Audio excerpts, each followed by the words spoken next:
Please stay tuned for important disclosure information at the conclusion of this episode. Hi, and welcome to The Long View. I'm Christine Benz, Director of Personal Finance and Retirement Planning for Morningstar. And I'm Jeff Patak, Chief Ratings Officer for Morningstar Research Services. Our guest on the podcast today is Feraud Calixte. Feraud is the founder and lead financial planner of Vantage Point Planning, which is a fee-only financial planning firm based in Burlington, North Carolina. He started Vantage Point in order to serve clients who weren't being served by the traditional models for financial advice, especially those who don't meet an asset minimum and business owners with a lot of their net worths tied up in their firms. Before starting Vantage Point, Feraud worked as an advisor for several large wealth management firms. He currently serves as a national board member for the National Association of Personal Financial Advisors, and he also frequently teaches financial literacy courses. Investment News named Feraud to its 40 under 40 list of financial advisors under the age of 40. He earned his undergraduate degree from New York University and his law degree from Southern University Law Center. He's also a CFP certificate. Feraud, welcome to The Long View. Thank you for having me. Well, thanks for being here. We're excited to chat. We wanted to start by discussing kind of your origin story, your plan to start Vantage Point. But before we get into that, we want to talk about your background, which is that you went to law school and you received your law degree, but along the way you became more interested in finance. So can you talk about what the catalysts were for you to begin to think that you should go in that direction versus pursuing a career in law? Yeah, sure. So I think most good stories, the final destination, when you get to where you're supposed to get to, there's a lot of twists and turns. So I kind of grew up, families from Haiti. So I always joke and say there was three options. There was law school, engineering school, or med school for my brothers and I. So I happened to choose law school. So that was always like a default position for me. I'm from New York. So a lot of my friends who were interested in finance, they went into investment banking, so on the institutional side. So a lot of times I didn't think that I really had the interest in institutional finance, but I always had an interest in personal finance, the markets, things of that nature. And then, after law school, I kind of was kind of figuring out what I wanted to do, where I wanted to eventually kind of end up in a career. And then happenstance, I met an advisor and we were just talking about the markets. And he said, "Hey, Feraud, look, you're good with people. I've had a career. I've done this for many years. And there's this whole other side of the business where you just have conversations with real people and help them achieve their financial goals." And that resonated with me a lot, just being able to talk to people, being able to give them counsel, advice. And, that kind of led me to getting into my first training program with the broker-dealer, and kind of the rest is history. You worked for Morgan Stanley PNC and TD Ameritrade before starting your own firm, Vantage Point. What prompted you to want to strike out on your own versus sticking with one of those bigger players or joining an established RIA? Yeah, again, so, I had the benefit of getting the big industry experience, the big firm experience, but I was always entrepreneurial in nature. I think that that was always the end goal, even though I couldn't articulate that along the way, but there was always a desire to kind of strike out on my own. I've seen successful advisors build something. And, it was one of those things that as you kind of went to the different firms and you saw where the industry was going, when I was in the business, the industry was really going towards more of a fiduciary standard, less towards a transactional nature, which then led me to get my CFP. And then I said that, the industry is going towards advice, less towards product sales. And, a lot of the broker-dealers still had that component. And then when I kind of discovered the fee-only space or advisory space, it just resonated with me. And then I said that, this made a lot of sense to do this on my own and serve clients in the way I think is the best way to serve them. Well, you've talked about how Vantage Point was set up to serve people, to serve clients who weren't being served by those traditional models for financial advice. So can you talk about the types of people who tend to be left out of those traditional advice models, and also why you think that the business model you set up, which is sort of hourly based on client needs, why you think that's a better fit for people like that. Yeah, so it's interesting. Whenever we talk about this industry, and I joke and say we are obsessed with talking about the way we get paid. So there's constant fee discussion in this industry, but I do think that there's a value distinction, and then there's also a type of client. So one of the ideal scenarios that I could remember in working at one of my previous firms is that we have the person who's nearing retirement, who most of their assets we know for most people are in a 401k, a company plan. And this person called in and they were a perfect client, in my opinion. Great income. They had all these financial complexities. They literally were seeking advice and big questions. When can I retire? What will retirement look like? And the fact that we could not figure out how to work with that person because they didn't have transferable assets at the time, I didn't look at that as a failure on the client. I said, that's a failure on us, the industry. Like, there's not a business model designed to serve clients like that. And that's what I found. I said that, I wanted to serve the clients who are looking for financial planning advice that didn't depend on how many assets they had to manage. And, it's one of those kind of things, they say if you build it, they will come. And thankfully, I built it and they did come. So that was good. So I think I hit onto something there, that there's definitely a market for it. I think another way it sounds like in which you inverted the traditional model that you've talked about is you didn't lead with investments. Instead, you focus squarely on financial planning rather than investments, though you do provide investment guidance too. What led you to conclude that you wanted to put planning front and center with your firm? Well, yeah, so I can't even take credit for that. 99% of wealth management firms, they say that, we're the financial planning leads. I think we are correct in understanding that investment management, if that's solely what you provide, well, that becomes a commodity. So a lot of the industry was shifting towards leading with financial planning. And I just decided that, not only do I want to lead with financial planning like everybody else, but I want to say that, hey, look, this is where the value really lies. And I want to align my business model to reflect that. And I think that it signals to the client that, hey, look, this is what I'm paying for. This is where the greatest value is. And that's what I did. So you wanted to be a fiduciary, you wanted to lead with financial planning versus strictly investment management. You wanted to be hourly so as to serve people without large portfolios. So were there any other principles that you wanted to bring to bear on Vantage Point when you started it up? Yeah, so transparency is something that was really important to me. If you visit my website, all my fees are transparent. You kind of know coming in, kind of a ballpark of the fees. I wanted comprehensive. So I wanted folks to be able to look and see that, hey, look, this is the full suite of services that we help you with. Again, the fee only. I wanted to focus on just there's no product sales. We just really, our value is the advice that we give. So those are the three kind of the big headings I think of when we think about value. And then there's a tagline that I have on my website also, and it's your self-worth is not your net worth. So to me, that resonated personally to me. And then I thought that for people to realize that, look, when somebody comes in and inquires about working with me, I don't ask how much they're worth. I don't immediately knee jerks talk about how many assets is available for me to manage, because that's not really important. This is a person who has some pain points, and they're coming to me as a professional to help them solve those pain points, and that's what I think I've been able to create.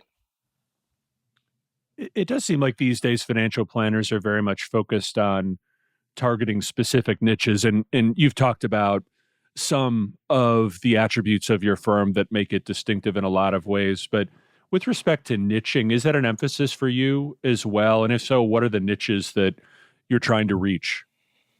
Yeah, so I've read all the studies about focusing on a niche and buckling down. I'm not closed to that idea, but I still think that right now, one of the cool things that I see, I'm able to cast a wide net and serve so many people along the financial spectrum and industry spectrum. So I kind of like the fact that I can work with a larger group of people.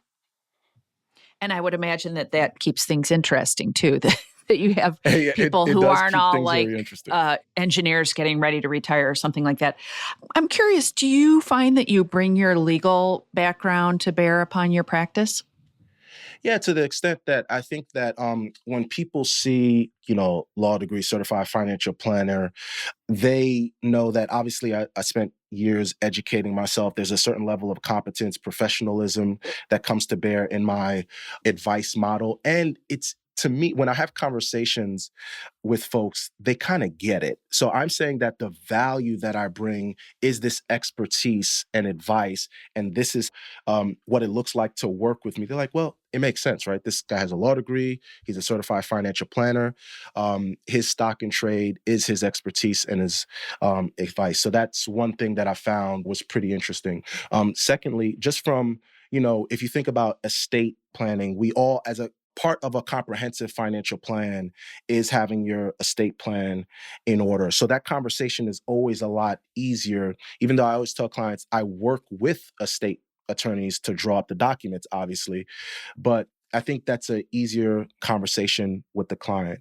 And then I found that when I talk to other COI centers of influence, they get it too. They see my background, they see the expertise that I bring. So they're a lot more comfortable in the fact that, hey, look, I'm an expert in this area, you're an expert in that area, and we can work and collaborate together on this client to make sure they achieve their goals. You started as an hourly only advisor. What appeals to you about the hourly model? So for me, when I kind of looked at all the different fee models out there, hourly just made the most sense in terms of really focusing on the advice portion. I wanted to work with folks who value advice and expertise. And to me, it made the most sense to do it that way. Plus, every other professional industry works that way. I mean, traditionally, we think about lawyers, consultants, accountants. So the model was already there. And obviously, this is not a new thing that I'm doing as a financial planner. There's the Garrett network. There's other hourly advisors around the country. So, I was just talking to a few other folks, kind of delving into the model and seeing that, what, I think that there's a need out there. There's a certain market that this would resonate with. So it just made sense. It was good business, frankly. Do you find that prospective clients sometimes push back when they hear about the sort of dollar amounts that the hourly model might entail because they're hesitant to pay out of pocket, or maybe that's not what they're used to? They'd sort of rather have that invisible hand reach into their accounts and take out their fees without really knowing it. Do you get that pushback from people who might otherwise want to sign on with you?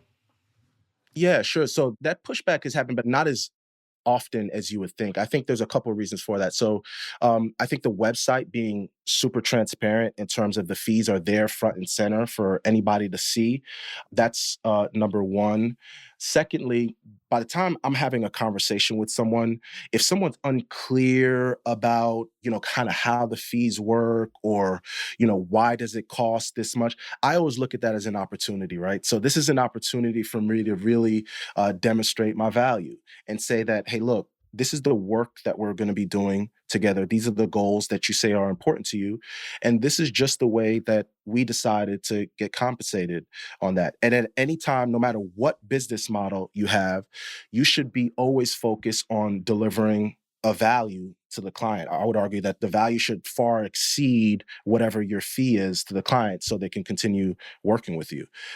So to me, there's no difference. And I think that one of the things that was interesting is that a lot of my clients actually knew they never had a relationship with a financial advisor before. Because remember, for one reason or another, they didn't fit traditionally in the majority of the models out there. So a lot of times I spend the initial conversation just educating prospective clients on, what it's like to work with a planner, what's the value you can receive. So that's been good too. What do you say to financial planners who look at the hourly model and conclude that it's just not a great way to make a living? I say, it's tough. There's no way to get around that. Look, again, whenever we go back to this fee thing, I get it, right? I get the business, I get the economics, I get the saliency of fees, I get the way 1%, it's such a small number in comparison. So when another advisor pushes back and says, hey, Feraud, I would never do it that way. Typically my response is some version of well, great. Advisors don't work with me. I'm not interested in working with advisors as client. But for the public, for the folks that it works for, I think it makes sense. And I have an abundance mentality. There's no way I can work with everybody out there. So there's always going to be clients who want to work with my advisor friends who decide other models. And then fortunately, there's clients who want to work with me. So your business is primarily hourly, but you eventually did add an option for people who want to pay for that day-to-day portfolio oversight. Can you talk about that decision and what prompted it? Yeah. So my firm, and what I like about just this process of innovation and just really serving client needs as they come up. So it's the opportunity to really pivot and innovate constantly. So the feedback that I was getting from clients is that, some folks, not everybody, but they wanted me to continue helping them with some of the implementation.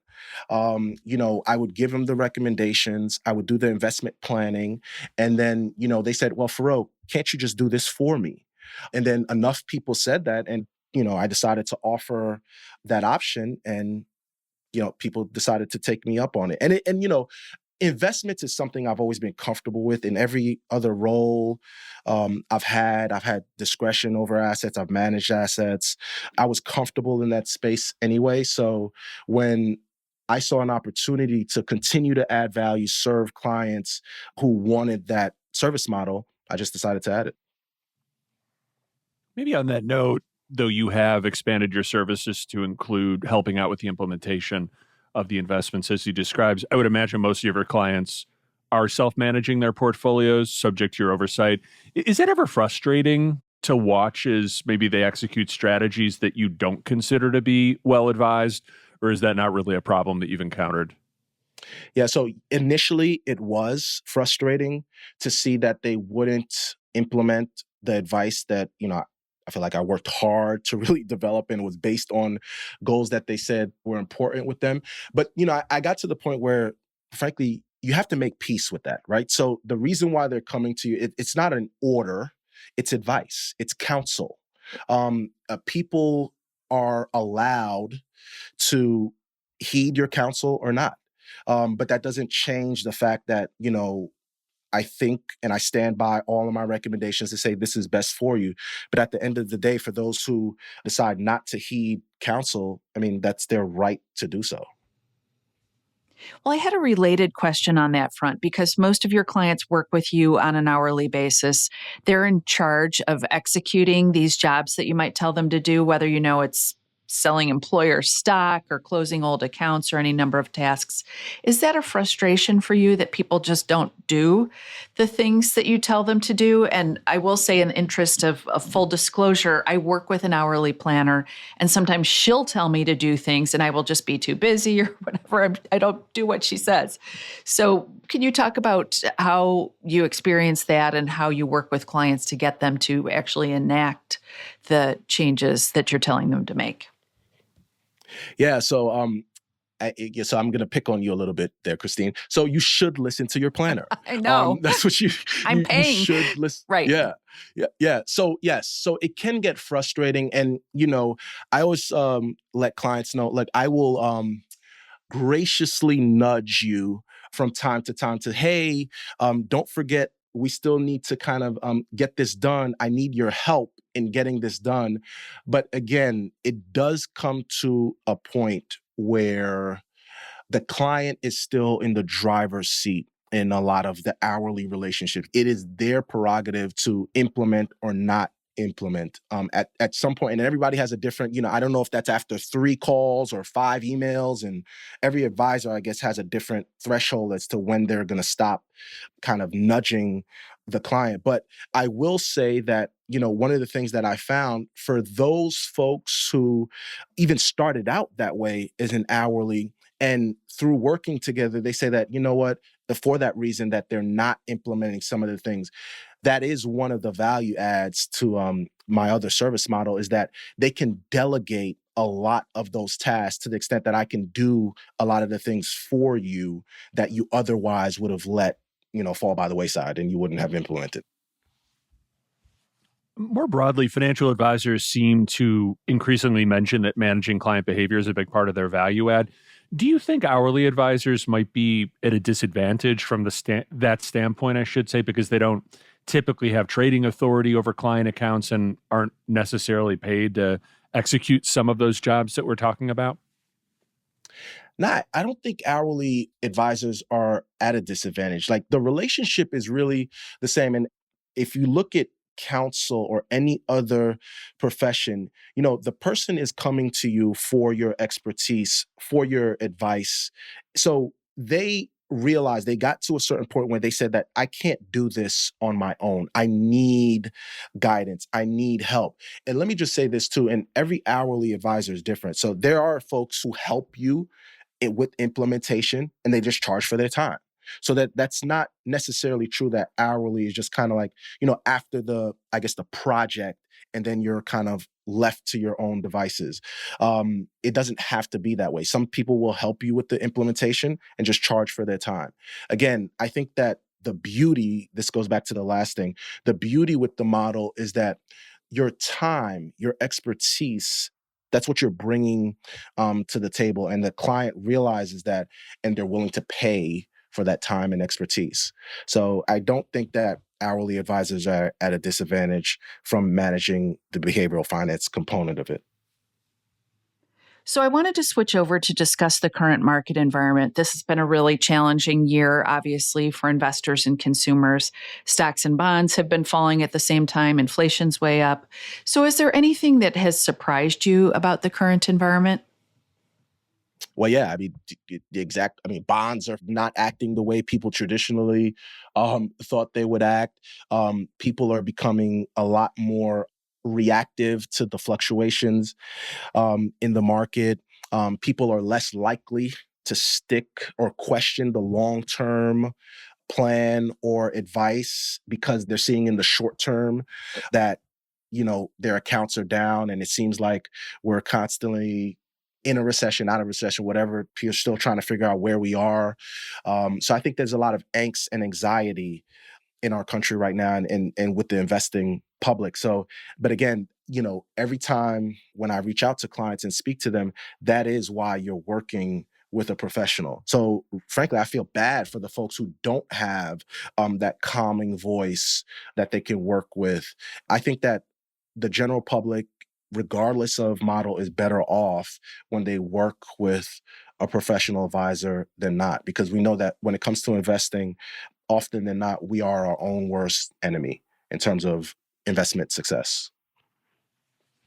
Elevated markets brought a swell of new retirees in recent years. Do many of your clients fit into that cohort? And if so, what strategies do you use to help them cope with volatility?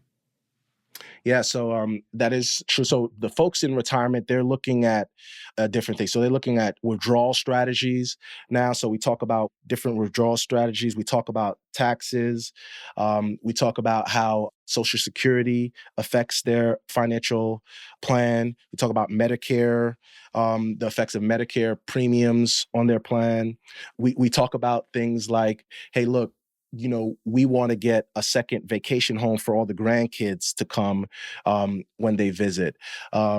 We talk about the elevated price of goods and how cash flow is right now. So I think that, every position you are in your financial life brings on different challenges. And again, The focus is what's important to you. What are the goals that you say that you want to achieve? And everything is driven by the plan, the financial plan. This is why we take so much time and emphasis. We place that emphasis on the financial plan because frankly, the investments or the macro economy, I haven't figured out how to control it. If you guys do know how to do it, let me know. I haven't figured out how to control it. So I tend to shift the focus to control what we can control. That might mean we adjust the volatility in the portfolio. That might mean moving to cash if that's where your comfort level is. But there's a lot of different things that we can do, but I always turn it back to the financial plan. What is important to you? A lot of times people have more than they think they'll need to achieve the things that are important to them. So it's shifting that focus and educating and really taking the time to explain why you're still on track to do the things that are important to you. Wanted to follow up on your comment about Social Security. It seems like people were really getting the message about the benefits of delaying Social Security with an eye toward enlarging their lifetime benefits. Do you suspect, or are you hearing it from your clients, that they may reverse course, that people may see their depressed portfolio balances and be like, no, I need to get my Social Security flowing so that I don't have to take so much out of my portfolio? Yeah, that's a good point to bring up. And yes, those questions do come up. But I think there's two parts of planning. When I think about it, there's two sides. There's the math element, so I can show them what deferred, delaying the Social Security, what that does to the number that you're going to get. So that's the math. And then there is the human side of it that you're right. When they see the account going down, they're like, hey, there's this other source of income that we can just tap into that would make me feel better. And those are costs. There's trade-offs there that, again, my role is to counsel, advise you, talk to you about the different trade-offs. But one of the things that is a measure of success to me, like if my clients can sleep better at night, I know I'm doing a good job. So that is driven by competent advice and really helping them arrive at a decision that is best for them. So that may look like continuing to delay, that may look like tapping into it. Every situation is unique, but we discuss it all. Are you finding that some of your clients are making a case for beginning to claim Social Security earlier than they otherwise should, specifically because of the inflation hedging benefits that it confers? And then more generally, how do you suggest clients attempt to address inflation risk with their portfolios, Social Security aside? So it's kind of a two-part question, maybe starting with Social Security. Yeah. So Jeff, it's not fortunate or unfortunate. I can't say that I've seen folks who are at the point now where they want to tap into Social Security. So that's kind of the easy answer to discuss. So I haven't seen that personally in our practice where clients are tapping into that. And in terms of the inflation risk, look, I mean, it's tough. When we talk about asset allocation, we talk about the equities, the stocks in your portfolio. That's the growth engine of the portfolio. That's where you're going to see the growth over long term. So what we don't want to do, again, in terms of reacting short term and kind of skew heavily in one direction versus another, where it won't address your goals long term. So we have those discussions. We always bring it back to, again, what's your current plan? And I'll say, I don't have clients who are in such a position where it's the situation is dire, where I would say that we need to make big moves in terms of helping them accomplish their goals. So for my clients who are working, I mean, as long as they're going to continue to have high incomes, they know that they can weather it. For some of my folks who are in retirement, we always set aside a certain amount of cash that they feel comfortable with, that they can kind of handle some of the short-term, volatility. So we don't have clients who are in that situation where they're in a dire situation. One question we've debated a lot internally over the past year is bond versus bond fund, individual bonds versus bond funds. How do you come down on that question, especially given some of the big losses that even people who have had the core type bond funds like PIMCO Total Return or Vanguard Total Bond Market or whatever it might be, they've had substantial losses in their portfolios so far this year? Yeah, so most of my clients are in bond funds. Again, yes, bonds are supposed to be the safety portion of your portfolio. We've seen more volatility in that than we otherwise would, but I don't think that the traditional thinking of, well, just because you're at this age, you should have this allocation in bonds. I think that's been disproven. So I have folks who are in retirement who are still heavily invested in equities, and we have those discussions. Why, again, equities they're still the growth engine of the portfolio. You'll see the volatility, but there's other ways we can weather that volatility. So I don't think that the traditional, thinking of, well, we need to have this certain allocation in bonds there too. So I guess I don't have to deal with that specifically. So would you tend to recommend a portfolio of bond funds versus individual bonds, or how do you approach that? So most of my clients are in bond funds as opposed to individual bonds. Do want to shift gears and talk about underserved communities for financial advice. People of color are much less likely to use a financial advisor than white people. What do you think are the key reasons for that, and how can the financial advice community do a better job of serving them? Yeah. So what's the reason for that? That's a big question. How much time do we have? So I think that when it comes to financial advice or who is financial advisors, I think that it's a lack of exposure. I know that growing up, I didn't know personally a financial advisor. It's not from being exposed, being that close to friends that were going to work on Wall Street jobs and kind of a happenstance meeting with an advisor that I kind of discovered the industry. So I think awareness is one thing. I think that you know, outreach. Some of the university programs are now starting to have financial planning programs, kind of telling students about this wonderful career of personal finance and financial advising and being a CFP. So I think the awareness is starting to grow. And it's just going to continue to be to increase the pipeline just from advisors like myself giving back. I work with a local university here. Any opportunity that I get to speak to students and let them know that, hey, look, there's this wide open industry here where you can do well for yourself and you can do good by serving other people. So I think it's going to take basically a concerted effort to just increase awareness, kind of increase the pipeline of young folks getting into the industry. And I think there's a lot of different associations, NAPFA for one, that are taking on these initiatives to do just that. Well, you mentioned NAPFA, which is the National Association of Personal Financial Advisors.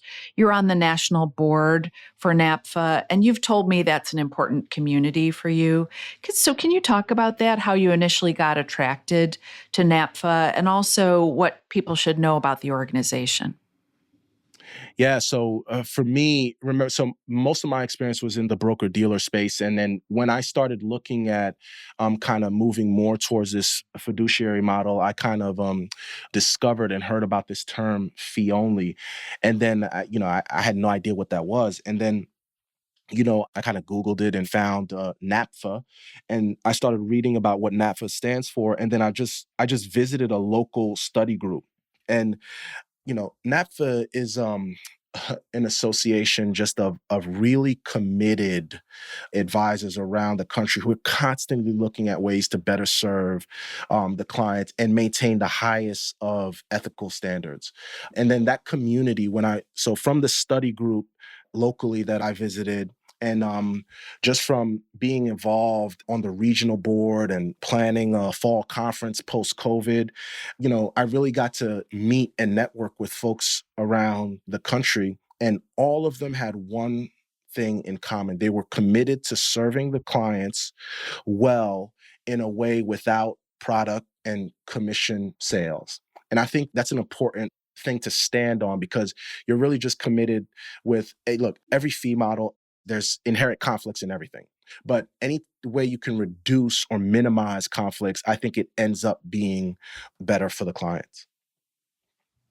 I wanted to ask you about financial education. One of your passions is teaching financial literacy.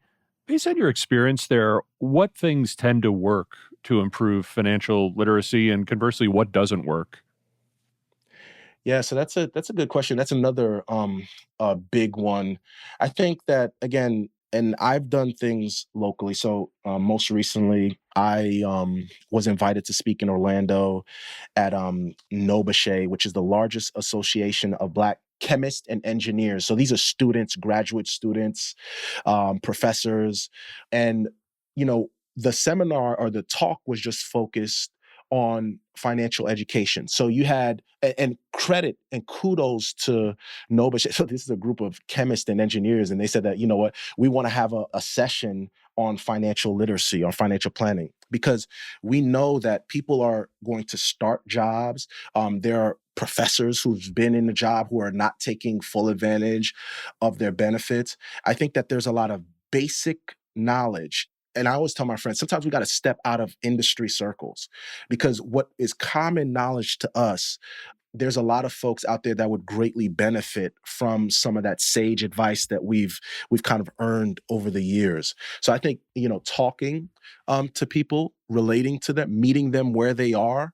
So, if I have a younger person, they might not be interested in talking about retirement and Social Security right now, because that's 30 years away from their purview. But they will benefit from 401k, a match, taking advantage of a match, talking to them about an HSA, talking to them about a Roth account or the different type of accounts. So I think meeting them where they are and making it in a format that's digestible to them, that's really non-threatening. Stop using financial jargon. Just really meet people and just talk to people like people. Just have a conversation. So I think that's kind of how you start to move that needle. Well, I wanted to follow up on something you just said, which is that talking to people in their 20s and 30s about their retirement isn't usually a way to engage them. Have you found that focusing maybe on shorter or intermediate term goals is a better way to gain engagement from them? Not just when you're doing financial education, but when you're working with actual clients in that age band. Do you find that they're just more excited about the idea of making a home down payment or whatever it might be, and less so about retirement? So it's better just to focus on the shorter term goals? Yeah, so that's interesting. One of the things that I say to clients, and another beauty, I'm getting excited just talking about this, because another beauty of hourly, or maybe like placing an emphasis on the advice, I tell folks I'm agnostic in terms of the asset class. So you can imagine that young people, and I say that because I'm young, but I hate saying that, but young people, but so you have folks coming to you, they want to know about Bitcoin. They want to know about crypto. They want to know about all of these exotic things that they're hearing. And that's another thing too that I think that advisors have to recognize. One of the things that we're up against is the whole financial influencer industry. And if we're not paying attention to what's going on in that space, to the extent that you need to know what type of information folks are getting from a lot of I call them the celebrity influencers, because that really is an opportunity, I think, to make a distinction between expertise and just kind of, what you hear out there on the internet. And then also to really focus and tailor your advice offering on where the clients are. So if they're interested, if you have a young person who's interested in the fire movement, well, you can talk about that. But you need to know what that is. If you want to talk to clients who are just starting their job, so I have a lot of medical professionals. So one of the things that they're dealing with, they want to know how to buy a practice. So they're going to be levered. And then they also have student loans. So they want to talk about all these issues that are pertinent to where they are in their current life stage. And I think that as an advisor, you have to be knowledgeable about these things. And frankly, that keeps it interesting for me. That kind of goes back to the discussion about not having a specific niche, you get to have these conversations with a wide range of clients at different life cycles, but still at the end of the day, trying to solve issues that are relevant to where they are. So that's awesome. That's a privilege. As you think through your many client engagements over the years, are you able to generalize about the areas where you feel like you've been able to add the most value? Is it with investments or taxes or maybe something else? That's a good question. So I think because the financial plan kind of covers a lot of that, I do think that, yeah, so investments, I think that if you pick solid investments, the client should see value from there. If you talk about different withdrawal strategies in retirement, they should see some value there. When you talk about coordinating with outside professionals, CPAs and estate attorneys or insurance brokers or whoever, they should see value there. So I think that again, what I try to do is develop a comprehensive plan and all the things that it covers and make sure that it's aligned with the goals that are important to them. So one client in particular, I remember when we were working on her plan, she's a business owner. She's about 10 years away from retirement. One of the things that was really important to her was, taking a safari in Africa. And that was like a big lofty goal for her that she said she wanted to do it in 2 years. So when we were able to plan for that initially and kind of put a marker in the financial plan, like this is the safari trip, this is the goal and what that will look like. And we discussed trade-offs and different things like that. So after she was able to do that, I mean, she was just ecstatic. That was like an immediate bucket list item for her that she was able to accomplish that was good. I don't know how you put a value on that.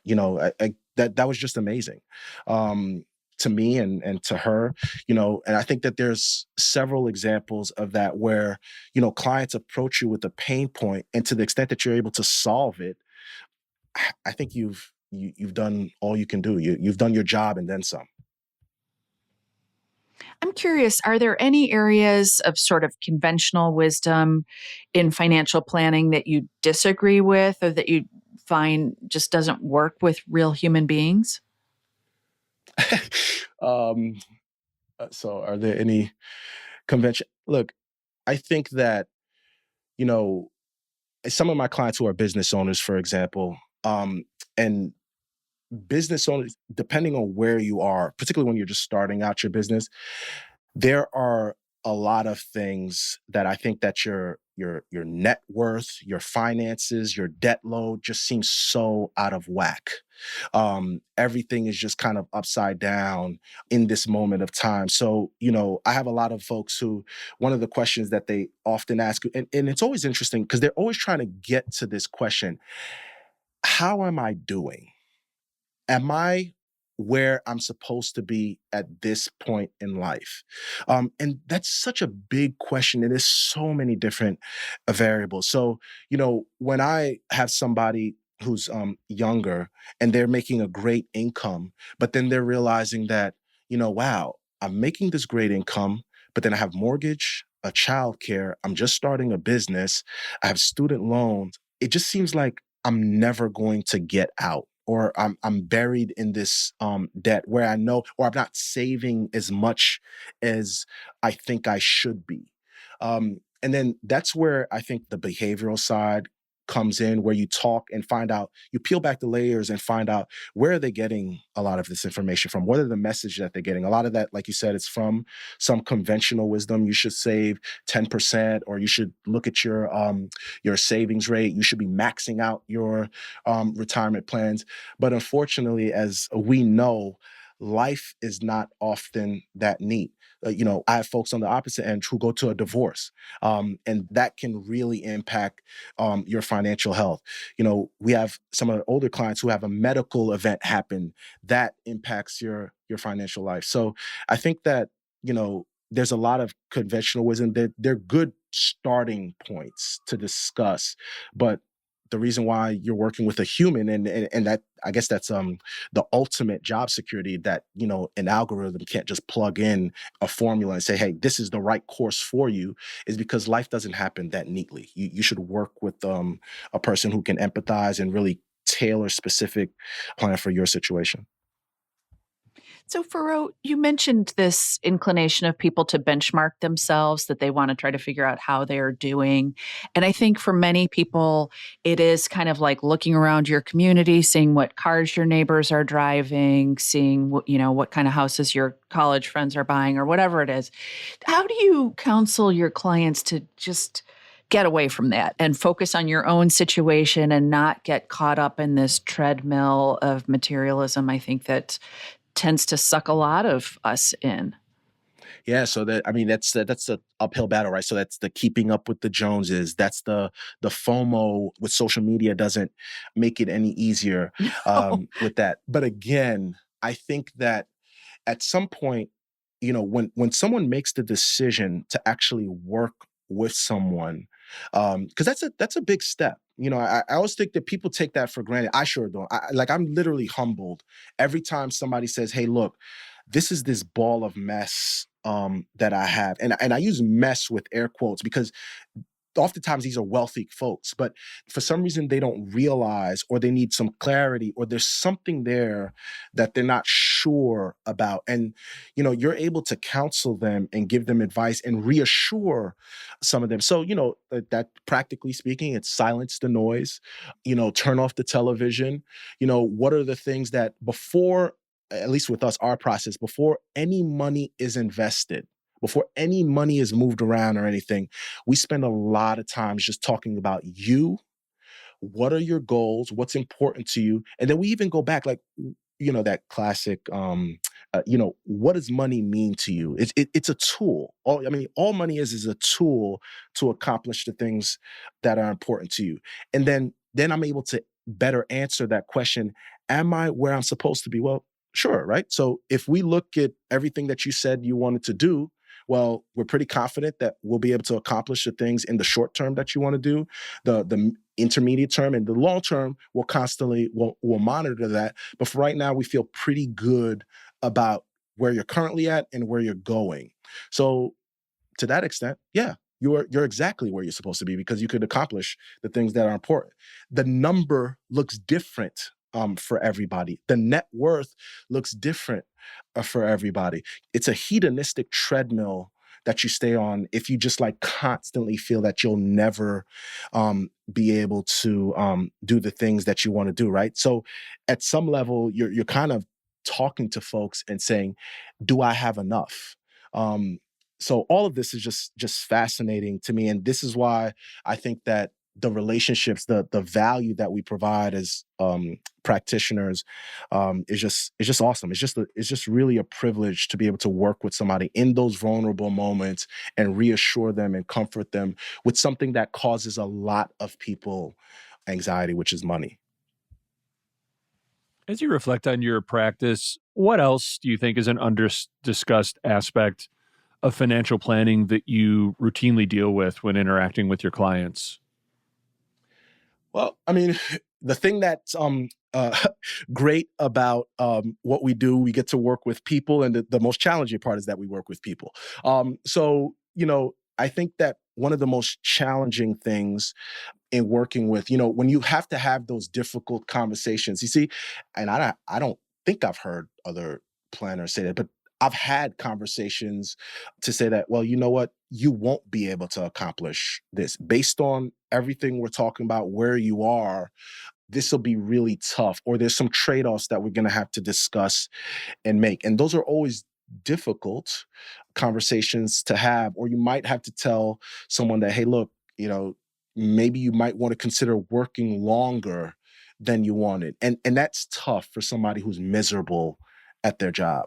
Or it might be, hey, can we help you look for another position, but you really need a few more years of earnings to really kind of push you over the edge. Or maybe, if you're talking about educating your kids, maybe they won't be able to go to that private school as it stands right now, unless we do some changes that you wanted. Whether there's a lot of fine state school options there. So I think that there's a lot of those discussions that you have that are somewhat uncomfortable to have, but I certainly see it as my responsibility as your advocate, as somebody working in your best interest, to have those conversations with you.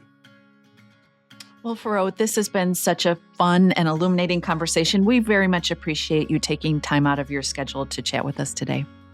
Well, thank you. This was awesome. I definitely appreciate it. Thank you so much.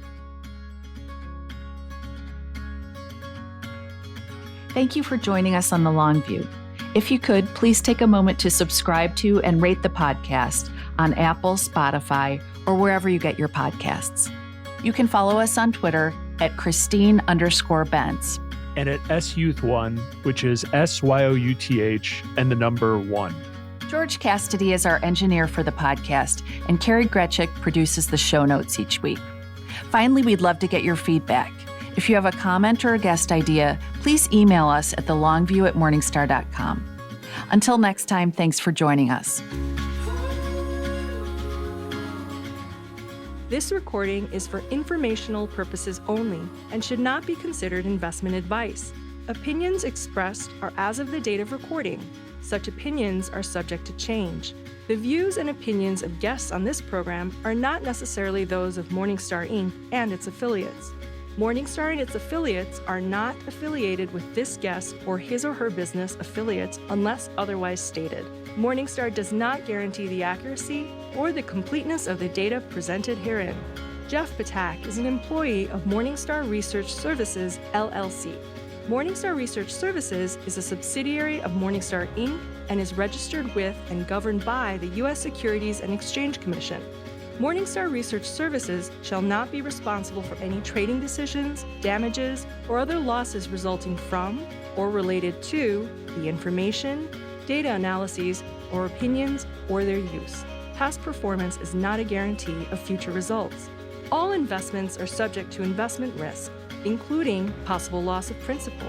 Individuals should seriously consider if an investment is suitable for them by referencing their own financial position, investment objectives, and risk profile before making any investment decision.